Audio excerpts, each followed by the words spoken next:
Thank you, the organizers, for inviting me to this meeting, which is at the beginning of the discussion in the Parliament about this important piece of regulation. Well, although we work together today under Chatham House rules, it's absolutely obvious that I'm somehow representing data protection authorities. I'm not the vice chair of the Working Party of Article 29 anymore. That was what I did when I was the Polish commissioner, but actually this is the Working Party of Article 29, which is right now discussing the regulation. So, starting with the famous saying that the point of view depends on the point you sit, we definitely sit on the point of data protection authorities. So our point of view is then the one which promotes the ideas of privacy and promotes the ideas of efficient protection of privacy in the digital world. The Working Party of Article 29 has already started the discussion about the regulation and is going to prepare an opinion about it, most probably by April. That's what we can assess at the moment. What is important and what has to be taken into consideration is the fact that that is rather the technical subgroup that is dealing with it at the moment.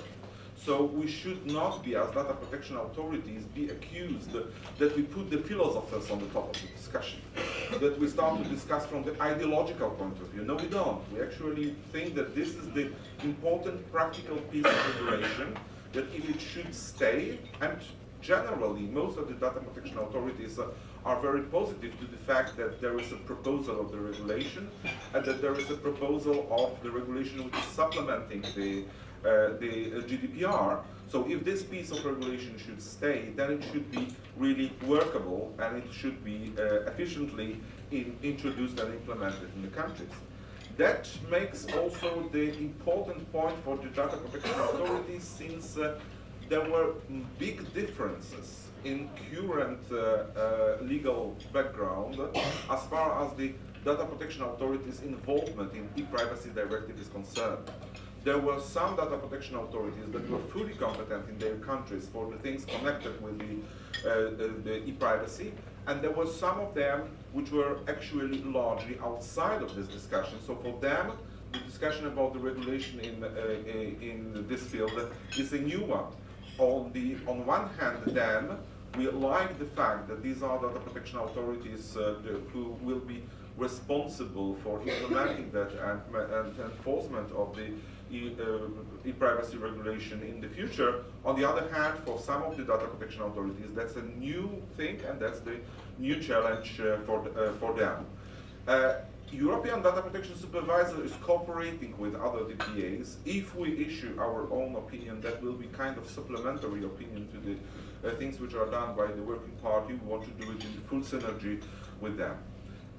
What is important for us? Well, as it was already said by the several data protection authorities, including EDPS in the past, the most important parts that were in the ePrivacy Directive, unfortunately they are also in the proposal that has been given by the Commission, are the problems of the confidentiality of communication.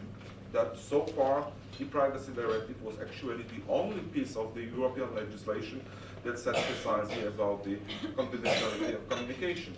What is also important, and what goes out of the scope of the GDPR and is a challenge for us, but on the other hand is positively respected by the data protection authorities, is the fact that the regulation, the draft regulation, applies not only to data subjects but also to the other entities than data subjects, and then it means that the scope of protection may be enlarged, which is, as I said, welcomed by the data protection authorities, even if it creates the challenges which for some of us are quite new. What definitely is a challenge is the problem of the interconnection between different legal acts. We always say about comprehensive regulation in data protection, and in this field it's nice that it comes as a kind of package. And we welcome the fact that it should be enforced from the 25th of May 2018 together with GDPR, even if we understand that it's very difficult to reach this deadline. But that sounds very logical. On the other hand, there are a lot of interconnections between the legal acts, not only GDPR and the privacy regulation, but also European Electronic Communication Code. So actually, to read and understand the norm which comes of the regulation, we have to have all these three texts in our hands, which even for the lawyers is not easy at this stage.